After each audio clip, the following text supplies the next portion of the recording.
두려움 그 자체가 두려움의 대상이다. 미국이 경제공황을 겪고 있을 때 루즈벨트 대통령의 선언이었습니다. 두려움 그 자체가 두려움의 대상이에요. 그런데 이 말을 한 것은 루즈벨트가 첫 번째가 아니었습니다. 1580년에 몽테뉴가 그의 저술인 에세이에서 이렇게 말했어요. 내가 가장 무서워하는 것은 다른 어떤 것도 아니고 두려움이다 그랬어요. 그리고 난 다음에 1623년 철학자였던 프랜시스 베이컨이 이런 얘기를 했습니다. 그의 책 학문의 진보에서 이렇게 말했어요. 두려움 그 자체 외에는 두려운 것은 아무것도 없다. 그렇게 말함으로써 이 세상에 살아있는 모든 존재는 두려움과 함께 있다. 그렇게 맥을 짚었습니다.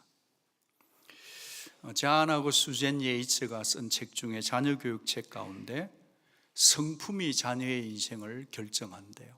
뭐가 결정한다고요? 성품이.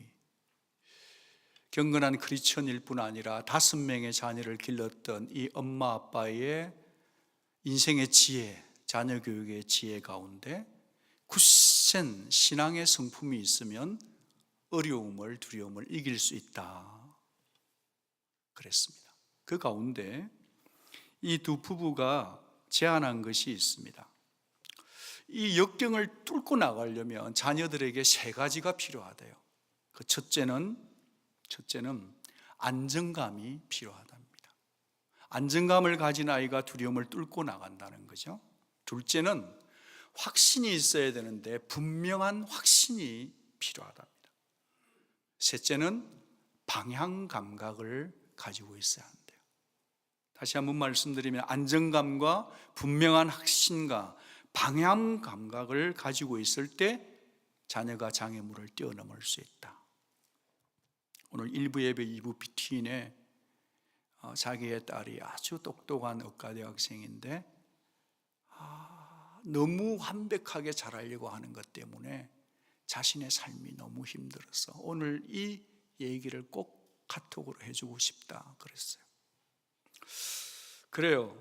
그런가 하면은 최근에 젠 오시문 목사는 자기의 웹사이트에서 이런 글을 남겼더라고요.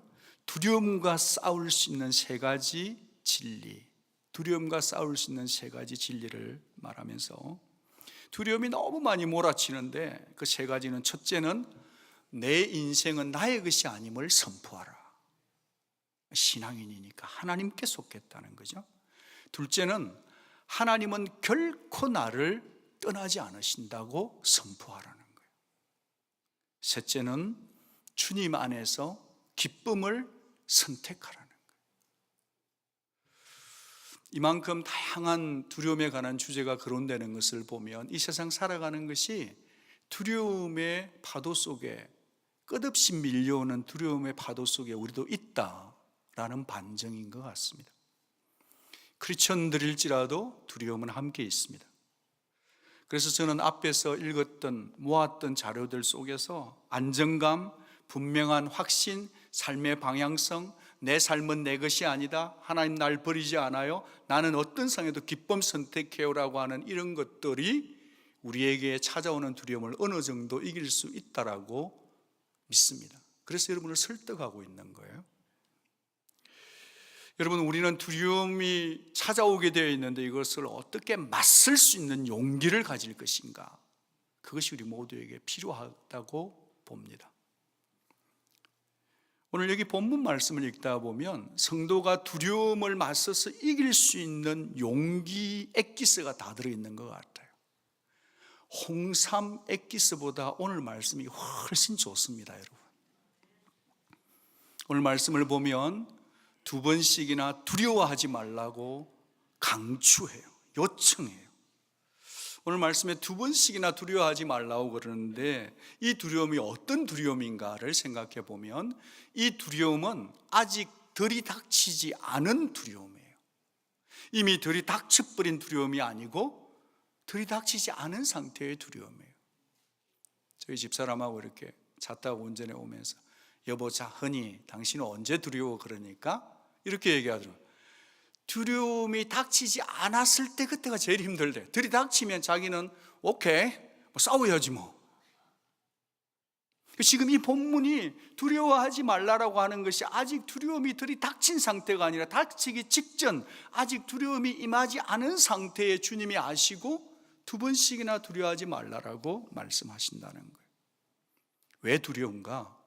이스라엘 백성이 바벨론으로 포로로 잡혀갈 것이기 때문에, 지금 그 일이 들이닥칠 거기 때문에 미래에 두려워하고 있다는 거죠. 주님이 말씀을 주시기를 그 옛날 내가 너희들이, 이스라엘 백성들이 이집트에 있을 때 내가 너희들을 구해냈지 않느냐. 그러니까 너희들이 지금 바벨론의 포로로 잡혀간다 할지라도 내가 너희들을 그곳에서 돌아오게 만들어 줄 터이니까 두려워하지 말라, 두려워하지 말라 하신다 이 말이에요. 하나님은요, 사람의 깊은 마음의 감정을 다 아세요. 그러니까 하나님께서 아직 일어나지도 않았지만 두려워하고 있는 국제 정세 속에서 떨고 있는 이스라엘 민족에게 두려워하지 말라. 몇 번 말씀하셨다고요? 2번 말씀하고 있는 거예요. 하나님께서 두려워하지 말라 하실 때 오늘 이 본문을 천천히 읽다가 보면 따라오는 후렴구가 있어요. 패키지예요. 두려워하지 말라. 왜? 내가 너와 함께하니까.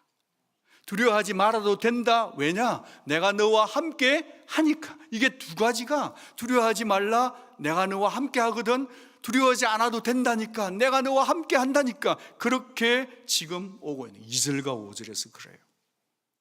그래서 이 말씀은 뜬구름이 아니에요. 레인체크가 아니에요. 하나님의 확실한 약속이 담겨 있는 부분인 거예요. 하나님이 우리와 함께 하신다, 구약적으로 말하면 임마누엘입니다. 하나님이 이스라엘 백성과 함께 하는 것이 두려움을 이길 수 있는 원천이라는 거예요. 신약에 와서 예수 그리스도께서 우리와 함께 하실 때도 우리 주님은 임마누엘로 함께 하셨어요. 그의 이름이 임마누엘이었어요. 이름값을 하신 적이 있습니다. 언제 하셨나요? 제자들이 갈릴리 바닷가에 들어가서 밤에 무서워서 정말 죽을 것 같다고 두려움에 꽉 사로잡혀 있는데 말이죠, 주님께서 바다 위를 건너가시면서 It is I, don't be afraid, 그러면서 그 광풍을 잠재워 주실 때 그 역사하심 자체가, 예수의 계심이, 예수의 인격이, 예수의 말씀이 임마누엘인 줄로 믿습니다. 사랑하는 여러분, 지금 예배를 드리면서 여러분이 떨고 있는 그 파장 속에 주님이 말씀하십니다. 내니 두려워하지 말아라. 믿으시기를 바랍니다. 사랑하는 여러분, 왜 하나님께서 우리와 함께 해주실까요? 내 것이기 때문에 그러는 거예요. 내 거예요, 내 거. 지금 이 말씀을 잘 읽어보면요, 하나님께서 나와 너의 관계라고 하는 relationship, human relationship처럼 그런 관계적 용어를 사용해요. 심리 용어 이상의 것을 사용하고 계신다는 거예요. 이 세상에 수많은 민족이 있지만 너희들은 내 백성이다. 이 세상에 수많은 사람이 있지만 너는 내 거야 라고 말씀하십니다. 성경 전체를 읽다가 보면 이렇게 말씀하세요. 네가 네 어머니의 태에 있기도 전에 내가 너를 선택했다는 거예요. 아멘. 내가 너를 사랑해서 십자가의 사랑으로 내가 너를 구속해버렸다. 너는 내 거다. 내가 너를 얼마나 사랑하는 줄 아니? 내가 네 하나를 구하기 위해서 애굽을 주고 구스를 주고 너를 값주고 사버린 너는 나의 것이다라고 말씀하고 있습니다. I appointed you. I set apart you. 그러면서 내가 너를 구속했고 너는 내 것이라고 말씀하시면서 관계를 빌드업을 해가시는 하나님의 자유로운 초청, 그분의 음성을 들어야 하는 거예요. 설교를 준비하다 보니까 어떤 분이 아주 깔끔하게 이 부분을 정리를 했는데, 이 짧은 본문 가운데 삼위일체 하나님이 계신대요. 누가 계신다고요? 삼위일체 하나님, 성자 하나님, 성자 예수님, 성령 하나님 세 분이 계신다는 거예요. 그런데 그냥 계시는 게 아니라 거기에 어떤 하나님으로 계시는가를 보여주는데 되게 깔끔했어요. 아주 맛깔스러운 드레싱을 하나 찾은 것 같았어요. 성부 하나님은 어떤 하나님? 창조주 하나님이라. I formed you, I created you. 그러면서 내가 너를 관계를 맺어가는데 나 하나님은 너를 어떻게 했다고? 창조했다는 거예요. 성자 예수님은 뭐라고 말하냐면은 ransom, 값 주고 샀다는 거예요. 그분이 핏값을 주고 사고 이스라엘 민족, 저와 여러분 한 사람을 사랑하기 위해서 나라를 주고 바꾸시는 하나님의 통 큰 사랑이 거기 있다는 거예요. 구속하신 사랑. 그리고 성령 하나님이 거기 계신데 우리에게 그 사랑을 확증시켜 주시는 인치시는 사랑이 녹아 있다는 거예요. 그래서 저와 여러분이 예수님 하나님 믿게 되는 것은 인간의 작품이 아니라 성부, 성자, 성령 세 분의 공동 작품인 것을 믿으시기 바랍니다. 도대체 우리가 누구가 한데 이렇게 사랑하셨죠? 하나님은 때때로 목회자를 많이 도와주시는 것 같아요. 오늘 제가 예배를 열 때 시편 144편 말씀을 읽었는데 거기에 보면 하나님이 어떻게 인생을 아십니까? 하나님 당신이 어떻게 우리를 이렇게 아껴주십니까? 하는 말씀이 있었어요. 여러분, 도대체 하나님이 왜 우리를 이처럼 사랑해 주시는 거죠? 왜 하나님이 우리에게 이토록 사랑과 애정을 쏟으시고 계신 걸까요? 그것은 하나님이 무작정 사랑하셨기 때문이에요. 하나님은 저와 여러분을 너무 잘 아세요. 한번 옆에 분에게 인사합니다. 하나님이 당신을 너무 잘 알아요. 인사해봐요.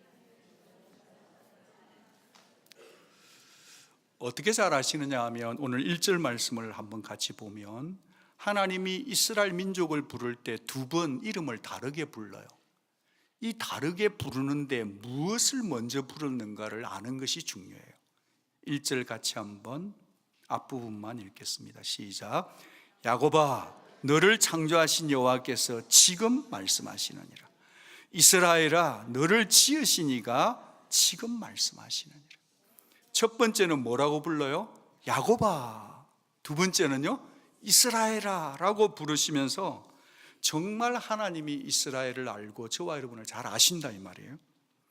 이 야곱은 한 개인의 이름이었습니다. 민족이 되기 전에. 그런데 여러분, 야곱이 어떤 사람인지 잘 아시죠? 야곱이 변화되기 전에는 굉장히 머리를 잘 굴리는 사람이었습니다. 한번 무엇을 해야 되겠다면 끝까지 하는 사람이었습니다. 복을 받겠다 그러면 형님이 제일 배고플 때 비겁하게 가장 배고플 때 먹는 것을 팥죽 한 그릇을 주고 장자권을 가로채고야만은 아주 약삭 빠른 사람이었어요. 그 야곱의 이름의 뜻이 뭐냐? 간사한 자, 꾀보였어요. 그런 꾀보를 하나님이 연단하시고 만드신데 베델에서도 만나주는 거예요. 그리고 또 어디에서 만났냐니까 약복 강가에서 만나주면서 버니엘에서 만나주면서 야곱의 이름을 뭐로 바꿔주시죠? 이스라엘로 바꿔주신 거예요. 여러분, 이름은 바뀌었다고 사람이 다 바뀝니까? 저는 그때 그렇게 안 봐요. 야곱은 이름은 바뀌었는데 야곱의 근성은 아직도 남아있는 줄을 하나님이 다 아셨을까요? 모르셨을까요? 다 아시는 거예요. 이 두 가지 양면성이 야곱에게만 있는 게 아니라 저와 여러분 속에 도사리고 있는 줄 하나님이 아실까요? 모르실까요? 다 아시는 거예요. 아시는데도 불러주시는 거예요. 우리 교회에도 자기의 이름이 야곱, 제이콥인 분이 계세요. 아니, 성경에 좋은 이름이 얼마나 많아. 데니엘 얼마나 좋아요. 저의 이름입니다. 세상에 좋은 이름 얼마나 많은데 왜 굳이 그 이름 안 하고 자기를 자꾸 야곱이다, 꾀보다, 간사한 자다 그렇게 부르고 있냐는 거죠. 근데 얘기가 이렇게 설명이 되는 거예요. 그러니까 제가 좀 기가 꺾였어요. 제 자신이 야곱이고 제이콥인 줄을 모르면은 자기는 얼마든지 그렇게 살 수 있는 존재니까 자기가 자기 이름을 끝까지 야곱이라 부르는 이유는 나 이런 사람이니까 하나님 당신 없으면 나 죽어요. 난 끝까지 야곱으로 있을래요. 여러분, 이분이 지혜로운 사람입니까? 모자라는 분입니까? 지혜자인 거예요. 아마 다음 주에 우리 교회 주보에 이름을 많이 바꾸는 제이콥파, 제이콥 리 이런 이름이 나올지 모르니까 행정에서는 주보를 미리 바꿔놓는 마음의 준비를 하면 좋을 것 같아요. 여러분, 하나님은 우리가 예수 믿고 좀 나아졌기 때문에 나아질 줄 알고 부른 게 아니에요. 하나님이 저와 여러분을 부르실 때는 여러분이 요 괜찮다, 잘 되겠다 해서 부른 게 아니에요. 그러면 그건 율법인 거예요. 하나님이 저와 여러분 한 사람 한 사람을 부를 때는 여러분이 예수 믿으면 잘 될 거라는 가능성을 보고 부른 게 아니고 저와 여러분은 가능성 제로였다는 것을 인정하시기 바랍니다. 그것에서부터 출발되어서 나는 절대 타락한 존재고, 나는 절대 부족한 존재고, 나는 죄를 짓는 데 정말 선수라는 것을 인정할 때 그런 나를 은혜로 값없이 불러주셨기 때문에 우리가 주 앞에서 겸손해질 수밖에 없더라.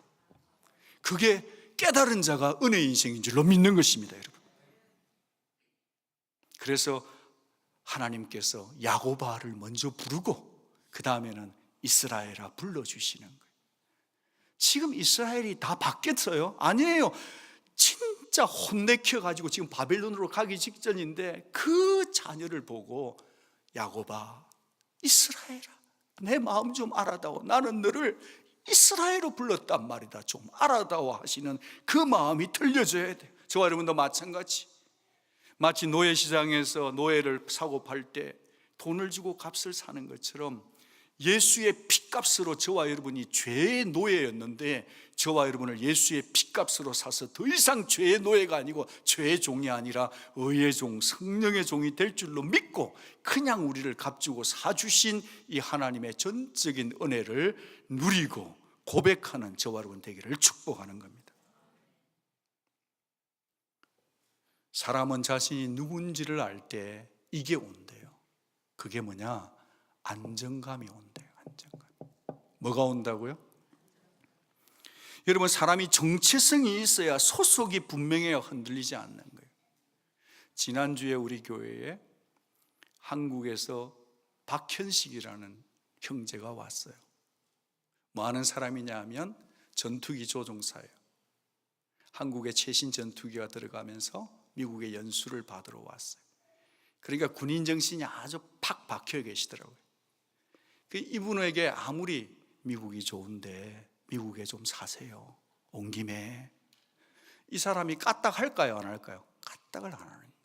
왜? 자기는 조국의 푸른 하늘을 지켜야 되니까.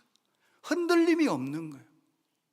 정체성은 사람을 생각과 선택과 계획을 결정하는 거예요. 여러분, 여러분이 예수님 안에 소속된 정체성을 분명히 하시기 바랍니다. 여러분이 하나님의 아들, 딸인 것을 믿으시기를 바랍니다. 여러분이 온누리교회 성도인 것을 믿으시기 바랍니다. 이게 헷갈리면 오늘 여기 있다가 조금만 수틀리면 조금만 상하기만 해봐라. 내가 내일이면 당장 다른 교회 갈 거다. 그러고 있으면 신앙이 안 자라요. 안 자라. 나는 다락방 소속인 걸 분명히 해야 되는 거예요. 그래야 오늘 오후에 성경 공부 참석할 거 아니에요. 교회에 오셔서 식사하시고 반드시 여러분 다락방 소속에 들어가셔서 말씀 배우십시오.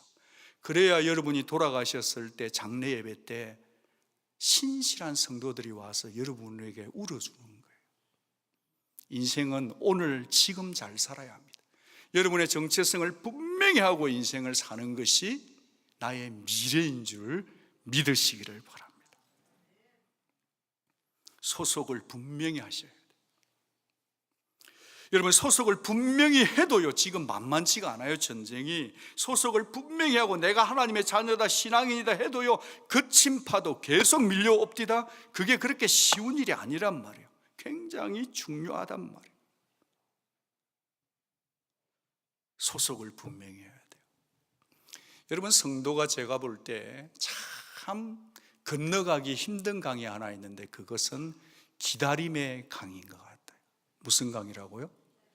최근에 새로 나온 강인데 혹시 아시나요? 얼마 전에 이제 자녀 대학 진학을 두고 정말 이렇게 기도하면서 이렇게 이제 입학 원서를 내는 분이 있었는데, 그냥 여기에 좋은 학교가 있고 좋은 프로그램이 있어서 앞도 뒤도 안 재고 딱 한 곳만 원서를 낸 거예요. 잘 될 줄 믿고 뭐 꽤 잘 성적도 나왔으니까. 근데 이게요, 기다리는데 연락이 안 와. 연락이 오겠지 뭐. 그래도 또 연락이 안 와요. 오겠지.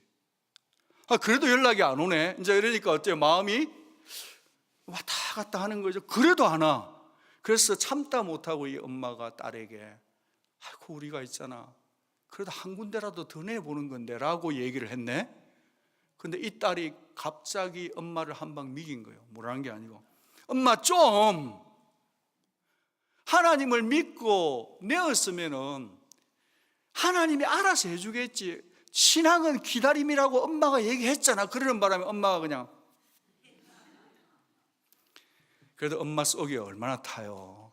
안 오니까 이제 딸에게는 말할 수 있어요 없어요? 못하지. 그래서 말할 때는 어디 한 군데밖에 없어요. 어딜까요?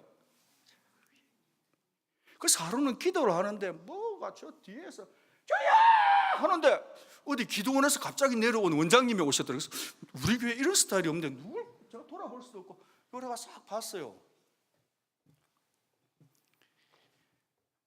기도를 한 거예요. 근데 하나님께서 얼마 전에 좋은 응답을 주셨어요. 아무리 남의 일이라도 아멘 합시다. 제가 그걸 지켜보면서 한 가지 배운 게 있습니다. 감사한 건 뭐냐면 그 아이가 지금 여기에 좋은 프로그램에 어드미션 받은 게 중요한 게 아니라 이 아이가 대학 들어가는 게 끝이 아니라 그 다음도 가야 되고 직장도 가지려면 앞으로 원서를 많이 내야 되는데 그때마다 원서 내놓고 이리 썰리고 저리 썰리고 하다 보면 인생이 쉽지가 않아요.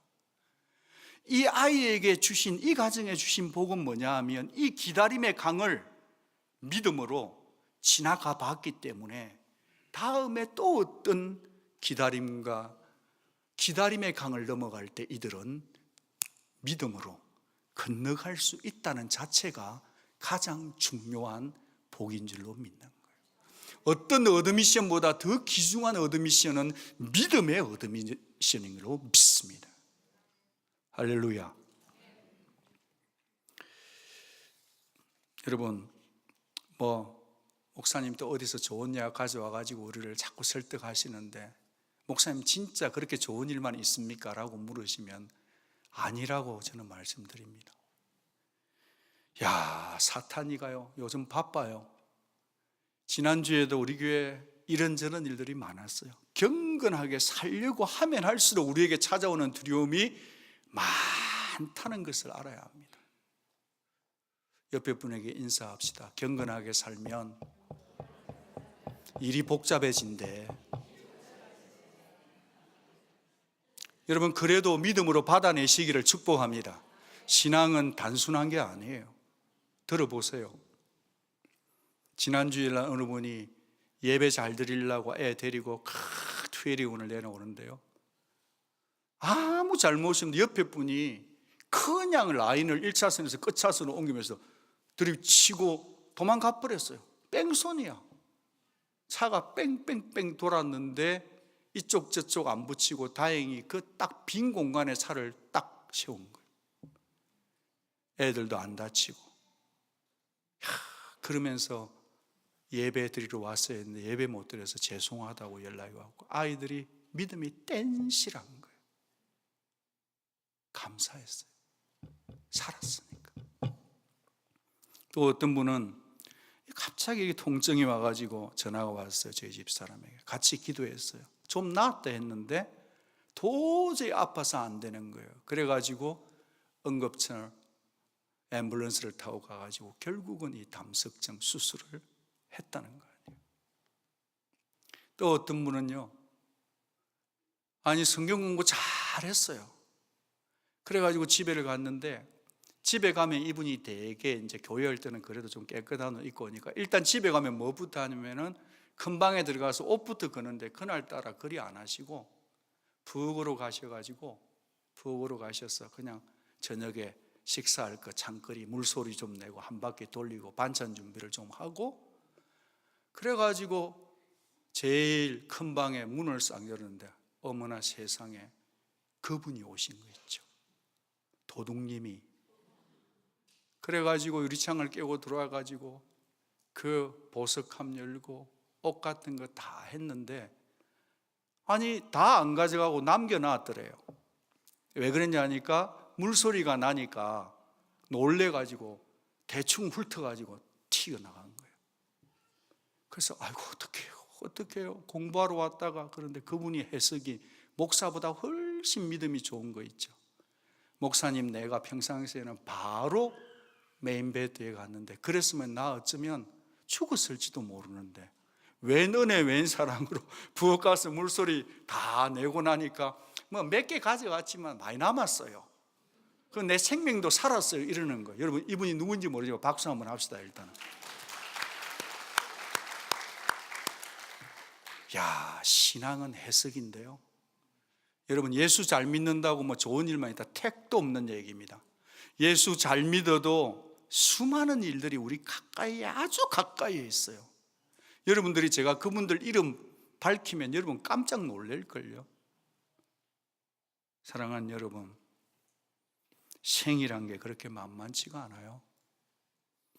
두려움의 강을 건너가야 되는데 철로 역정을 보면 맨 마지막 챕터에 보면 이 소망자와 신앙 좋은 크리스천이 하나님을 만나러 이렇게 가는데 마지막 이제 그 순례길을 업앤다운 다 거쳐서 지존자 하나님을 만나러 가는데 그게 하나님을 만나려고 하니까요, 자기가 잘못한 거 지은 죄도 막 생각이 나고 그런데 앞에 보니까 푸른 강이 있는 거예요. 뭐가 있다고요?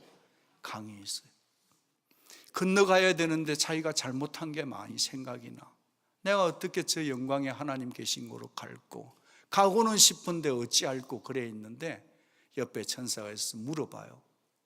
제가 이 강을 어떻게 건너갈 수 있겠습니까? 그렇게 물으니까 이렇게 깊은데, 그게 이제 상심이 돼가지고 물으니까 거기에 있던 사람이, 천사가 얘기를 해주는데 이 강을 건너가는 것은 딱 한 가지 조건인데 왕이신 그분을 믿으면 강물이 얕아진다는 거예요.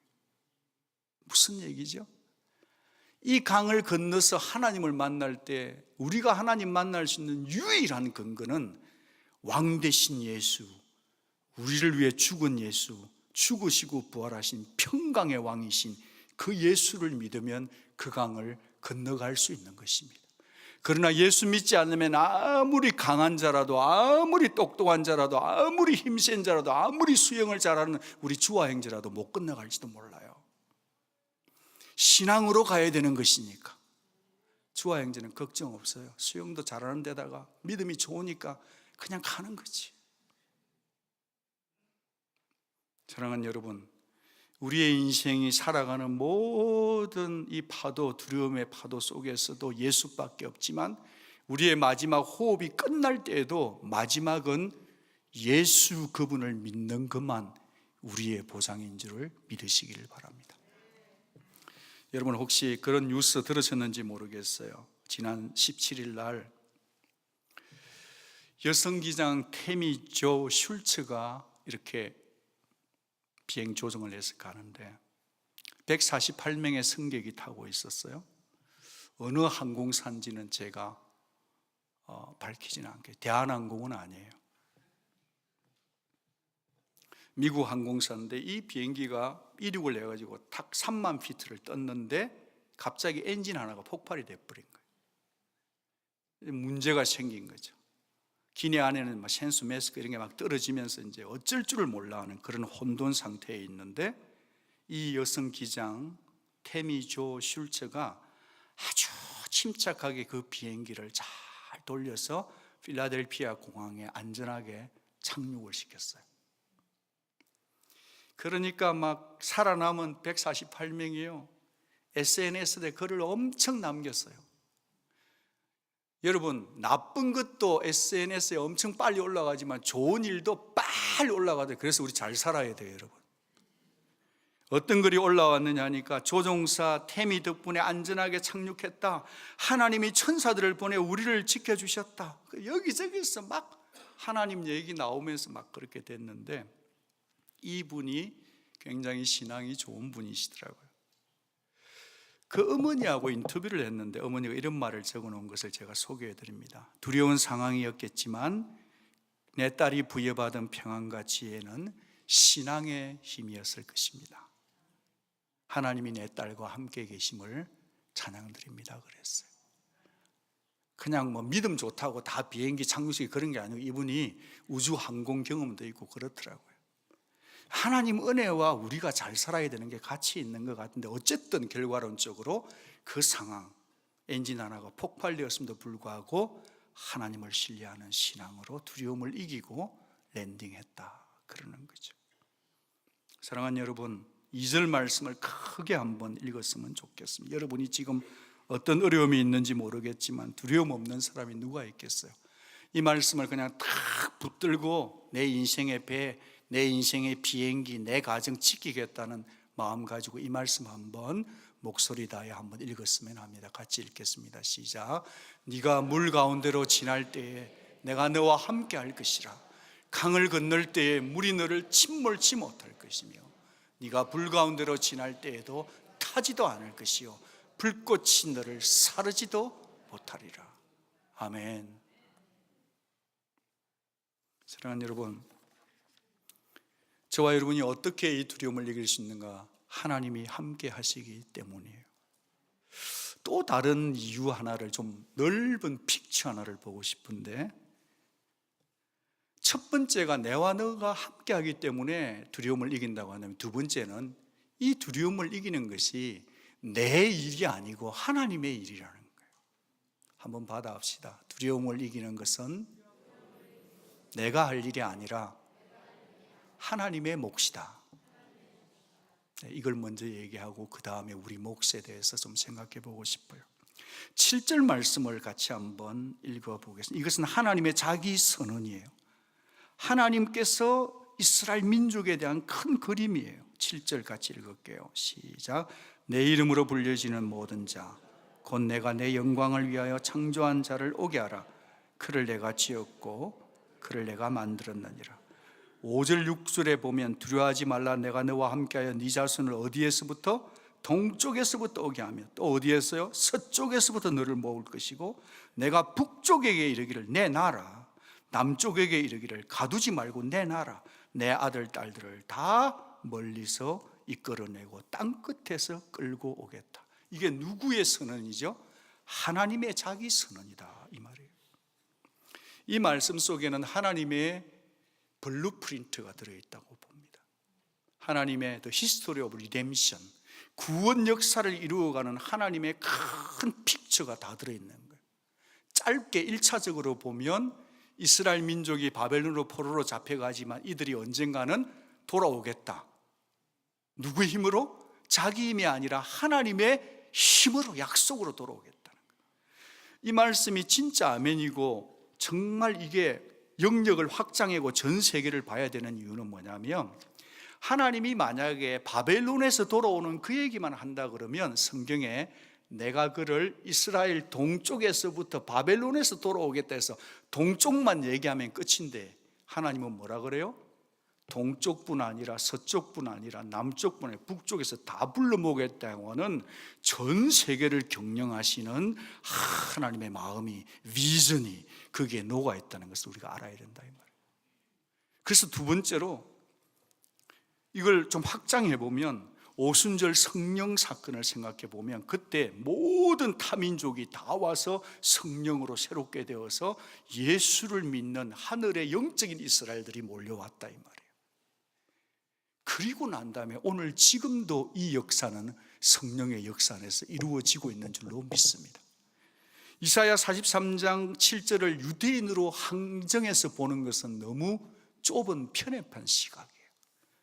이 말씀은 민족을 넘어서 열방의 모든 선교 역사가 이루어지는, 장차 이루어질 말씀인 줄로 받아들이시기를 바라는 것입니다. 여러분, 우리 청년들이 이번에 어디를 가죠? 아프리카 탄자니아로 가는 거예요.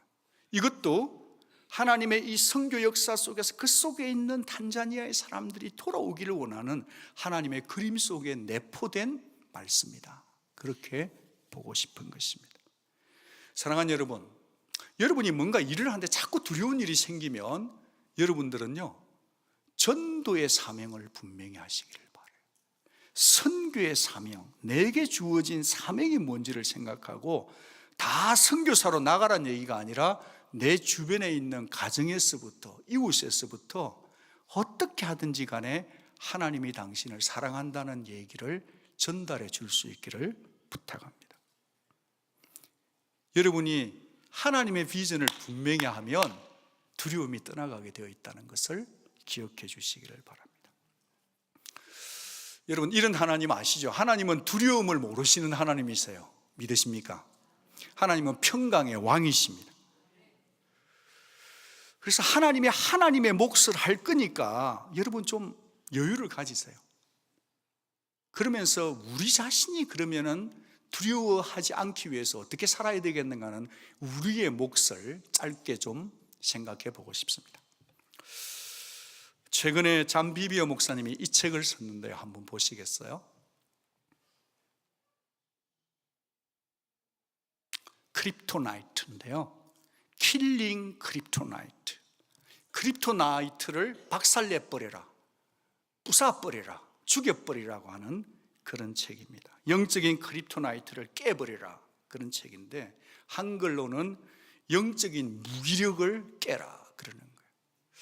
여러분, 혹시 이제 여름 베케이션 시즌 될 텐데 가족끼리 여행 갈 때 특별히 우리 아빠 되시는 분들은 이 책을 한글로든지 영어로든지 번역된 걸 구입하셔서 영적인 무기력을 이렇게 뛰어넘는 그런 아빠가 되면 어떨까 싶어서 소개하고 싶습니다. 물론 온 가족에게 적용할 수 있겠죠. 이 크립토나이트라고 하는 이 초록색 글자는 어디서 가져온 거냐 하면 영화 슈퍼맨, 거기에서 나오는 단어입니다. 슈퍼맨이 지구를 살려내고 막 그러잖아요. 가스 파워 슈퍼맨, 그러면 지구를 살려내는 막 그런 거예요. 근데 이 슈퍼맨이 약점이 하나 있어요. 이 크립토나이트라는 화학물질 성분이 들어가 버리면 힘을 못 써. 나 도와줘야 되는데 힘이 없어요. 항상 이제 영화가 그렇게 돼야 되잖아요. 원수가 그걸 모르게 칵 눌러놓으니까 슈퍼맨이 아무리 힘써도 힘이 없어. 삼손 같아. 그러니까 크립토나이트를 깨트려야 된다. 이 잠 비비어 목사님이 성도들에게도 크립토나이트가 있다고 말하면서 그게 뭐냐? 첫 번째는 죄라고 말했어요. 성도가 죄를 지으면 약해집니다. 성도가 죄를 지으면 행동이 느려져요. 죄 짓는 데는 빠른데 삶이 하나님께로 돌아오는데 느림보가 돼요. 죄를 지으면 약해집니다. 죄를 지으면 두려움에 빠져요. 맛있는 것 같은데 두려움에 빠지게 되어 있어요. 첫 번째는 죄가 크립토나이트고, 두 번째는 뭐냐? 우상 숭배가 크립토나이트예요.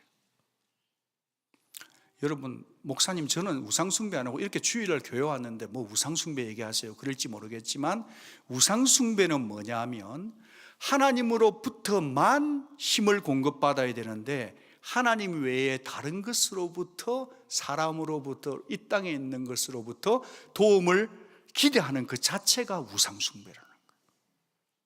우상 숭배하면 사람은 약해집니다. 우상 숭배하면 잡니다. 자. 삶의 바이오리듬이 영이 깨어있지 않으면 자요. 졸면 안 됩니다. 주무시지 마세요. 살아나야 합니다. 전쟁 중이거든요, 지금이요. 삶의 라이프 스타일도 우상 숭배가 될 수 있어요. 너무 피곤하게 예배 드릴 때 졸 정도로 살고 있으면 돈을 좀 적게 벌고 일찍 주무세요. 영이 살아야 되니까. 죄송해요, 너무 딱딱한 얘기 드려서.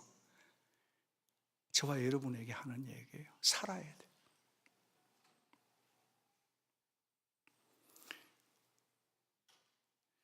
이 죄와 우상 숭배를 죽여내야 우리가 하나님 뜻대로 살 수 있어요. 그래서 저와 여러분에게 도전하고 싶은 건 뭐냐 하면, 저와 여러분이 정말 아무도 모르는 죄와 아무도 모르는 우상 숭배가 있으면 그것을 죽여야만 내가 하나님의 은혜로 살 수 있다는 것을 받아들일 수 있으면 좋겠습니다. 그렇게 살아야 돼요. 왜냐하면 하나님이 여러분 너무 사랑하시거든요. 하나님 여러분을 너무 보배롭게 여기거든요. 하나님이 여러분에게 기대를 걸고 계시거든요. 오늘 저와 여러분이 가질 수 있는, 두려워하지 않을 수 있는 최상의 용기는 뭐냐? 하나님의 말씀을 붙드는 거예요. 1절 말씀을 보면 야곱아 너를 창조하신 이가 이제 지금 말씀하시네. But now 그러면서 막 하나님이 호통을 치셔요. 알려드리고 싶어서 이스라엘아 지금 하는 말을 좀 들어다오. 하나님 말씀이 우리의 두려움을 제거하는 가장 중요한 처방전입니다. 사람이 참 약해요. 약한 것 중에 가장 약한 게 뭐냐? 사람의 마음이에요. 얼마나 업앤다운이 심한지 몰라요. 이것을 강하게 할 수 있는 처방전은 뭐냐? 하나님 말씀밖에 없습니다. 저와 여러분이 하나님 말씀을 꼭 붙잡고 우리의 감정, 우리의 기분, 우리의 두려움을 다 이겨낼 수 있으시기를 바랍니다. 내가 너를 지명하여 불렀으니 너는 내 것이다. 네가 물 가운데 불 가운데 가더라도 함께 하겠다. 너는 내 눈에 보배롭고 존귀한 자다. 너는 내 영광을 위하여 창조된 자다. 오늘도 일부 예배 마치고 어떤 분이 이번 주에 아주 의사 선생님을 만나서 중요한 이 브레인의 문제를 놓고 의사를 만나러 가야 되는데 어떻게 혼자 보내요?